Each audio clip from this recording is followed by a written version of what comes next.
Hey everyone, how are you all? I hope all of you are fine at your home. So, we are doing our unit that is genetics. In our previous lecture, we have already discussed about law of dominance. हमने law of dominance पहले ही कर लिया है, ठीक है? Today we are going to discuss about the second law of Mendel, that is law of segregation. बेटा सबको पता है, हमारी प्रीवियस क्लास में हम मोनोहाइब्रिड क्रॉस कर चुके हैं, बैक क्रॉस और टेस्ट क्रॉस कर चुके हैं, और जो इम्पोर्टेंट टर्मिनोलॉजी वो कर चुके हैं, ठीक है? अब मोनोहाइब्रिड क्रॉस करने के बाद उन्होंने दो लॉ प्रोवाइड कराई. First one is law of dominance, जो हमने पहले ही कर लिया है, उसको आप पिछले वीडियो में देख सकते हैं. Now we are going to discuss about law second law, that is law of segregation. ठीक है, सेग्रीगेट का मतलब होता है बंटवारा होना, ठीक है, बांट देना. तो उसी से रिलेटेड है हमारा second law, that is law of segregation. Law of segregation. बेटा in biology everything is clear, 90% things are clear with the name. Name से ही क्लियर हो जाता है कि वो किस बारे में बात करना चाह रहा है, ठीक है? तो ये क्या है बेटा? The parents contain two alleles during the gamete formation. सबको पता है, हम पहले भी डिस्कस कर चुके हैं, एक जीन के दो एलील होते हैं, ठीक है? The factor or allele of a pair segregates from each other, such as one gamete receives only one of the two factors. ठीक है बेटे? One second. एलील और जीन में मैंने आपको फर्क बताया था, मैं एक बार फिर से बता देती हूँ बेटा. जैसे हाइट है, ठीक है, हाइट का कैरेक्टर क्या है? टॉलनेस, जिसको हम रिप्रेजेंट करेंगे कैपिटल टी से, ठीक है? बट ये पेयर में होते हैं. अब एक टी लिख दिया, ये भी तो टॉलनेस को एक्सप्रेस कर रहा है, बट नहीं. जीन एक है, किस चीज का? हाइट का, ठीक है? Gene is single for height. इसके अल्टरनेटिव फॉर्म्स कितनी है? दो, टॉलनेस और ड्वार्फनेस, ठीक है? हाइट टू एलील्स, दो एलील होते हैं, एक कैपिटल टी एक स्मॉल टी. बेटा कैपिटल टी किसको रिप्रेजेंट करेगा? टॉलनेस को. स्मॉल टी किसको रिप्रेजेंट करेगा? ड्वार्फनेस को. तो हाइट क्या है? कैरेक्टर क्या है? कैरेक्टर तो एक है ना, हाइट.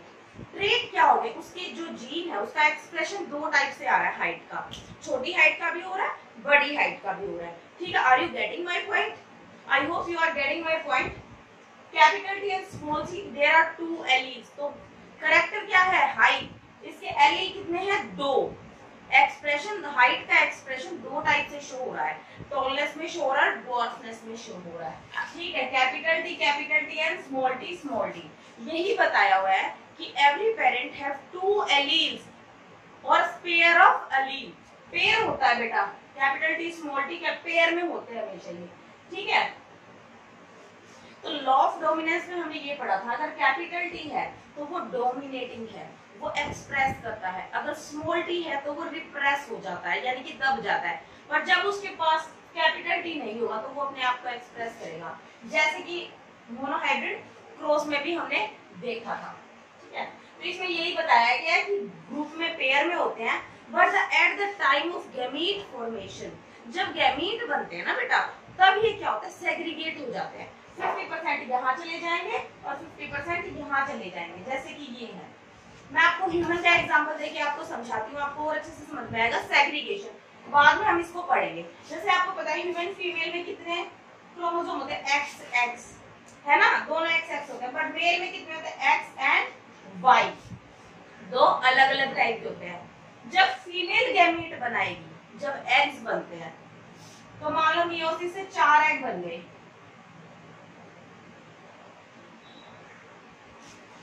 अब XX आधे, दो एग बने या 4 बने हैं, तो आधे 50% इस एक्स वाले होंगे, 50% इस एक्स वाले होंगे, ठीक है?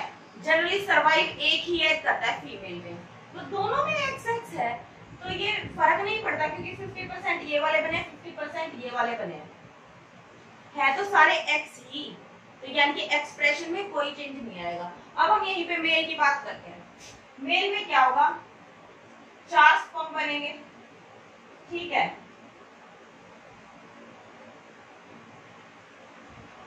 क्या होगा 50-50% इक्वली डिस्ट्रीब्यूट होता है जीन जेनेटिक मटेरियल। तो ये जो 50% है और ये जो 50% है, इनमें कौन सा जेनेटिक मटेरियल आएगा? Y Y. इसमें कौन सा आएगा? एक्स, है ना। जब ह्यूमन के बेबी का सेक्स डिटर्मिनेशन होता है तो इसीलिए होता है, इसीलिए हम बोलते हैं कि males are responsible for the sex of the child, क्योंकि फीमेल के पास तो एक्स एक्स ही है। अब इस एक्स एग के साथ कौन सा वाला कंबाइन करेगा स्पर्म? अगर एक्स वाला ही करेगा तो the child will B female, ठीक है। अगर यहाँ पे वाई वाले स्पर्म ने फर्टिलाइजेशन किया then child will be male, ठीक है। तो ये मैं आपको बताती कि सेग्रीगेशन ऑफ गैमीट पेयर में होते हैं और सेग्रीगेट इस तरह से होता है, 50% वो वाले बनेंगे, 50% ये वाले बनेंगे। ये ह्यूमन का एग्जांपल देके आपको समझाने की कोशिश की गई है। अगर प्लांट वगैरह में बात की जाए तो हम टॉलनेस और ड्वार्फनेस के कैरेक्टर को ही ज्यादा प्रेफरेंस देते हैं। तो क्या है, अगर प्लांट गैमीट बनाएगा तो आधे कैपिटल टी वाले बनाएगा, आधे स्मॉल टी वाले बनाएगा। कैपिटल टी डोमिनेट होता है, ठीक है। यहाँ पे सेग्रीगेशन ऑफ गैमीट हो रहा है। अगर कैपिटल टी होंगे तो इसका कैसे सेग्रीगेशन होगा? ऐसे सेग्रीगेशन होगा, ठीक है। कैपिटल टी बन गए, ठीक है। आपको आई होप आपको समझ में आ रही होंगी ये बातें। अब आते हैं लॉ ऑफ सेग्रीगेशन। स्टेट क्या करता है? The law of segregation is based on the fact that allele do not show blending. Ultra important point. जो एलील्स होते हैं ये वाले X, they do not show blending. ये मिक्सअप शो नहीं करते हैं। ये मैं बहुत बार बता चुकी हूँ। जैसे कैपिटल हाइट का प्लांट है, टी मतलब टॉल हाइट का प्लांट है और दूसरा डॉर्फ प्लांट है, अगर इन दोनों को हम क्रॉस करा देंगे तो ऐसा नहीं है कि बीच की हाइट का कोई प्लांट बनेगा, नहीं। या तो टॉल ही बनेगा या डॉर्फ ही बनेगा, और मोस्ट प्रोबेबली टॉल ही बनेगा, ठीक है। तो they do not show blending and both traits are recovered in F2 generation. Traits किसमें रिकवर हो जाते हैं? F2 जनरेशन में, जो हम मोनोहाइब्रिड क्रॉस में ऑलरेडी देख चुके हैं। एक बार मैं आपको बना के दिखा देती हूँ, आपको और अच्छे से समझ में आएगा। जैसे कि ये हमने पेरेंट ले लिए, देन गैमीट्स, एक गैमीट ये बन गया, एक गैमीट ये बन गया, है ना। एक गैमीट ये बन गया, एक गैमीट ये बन गया, देन F1 जनरेशन क्या होगा बेटा? क्रॉस कराएंगे, capital T small T, capital T small T बेटा, capital T small T, capital T small T. ये आ गई हमारी F1 जनरेशन, ये हमारी F1 जनरेशन आ गई, ठीक है। इसमें सारे प्लांट कैसे आए? टॉल आए, ठीक है। टॉल क्यों आए? क्योंकि जो कैपिटल टी था वो डोमिनेटिंग था। बट जब हम इनको F2 जनरेशन में जब हम इनका क्रॉस कराएंगे, ठीक है, यानी इनको पेरेंट की तरह लेंगे, तो क्या होगा? So let me erase this first. जब F1 जनरेशन आ गई, इसको इससे जब क्रॉस कराएंगे बेटा, तो रिजल्ट क्या आएगा हमारे पास? Parent, then gametes. अब इनको क्रॉस करा के देखो,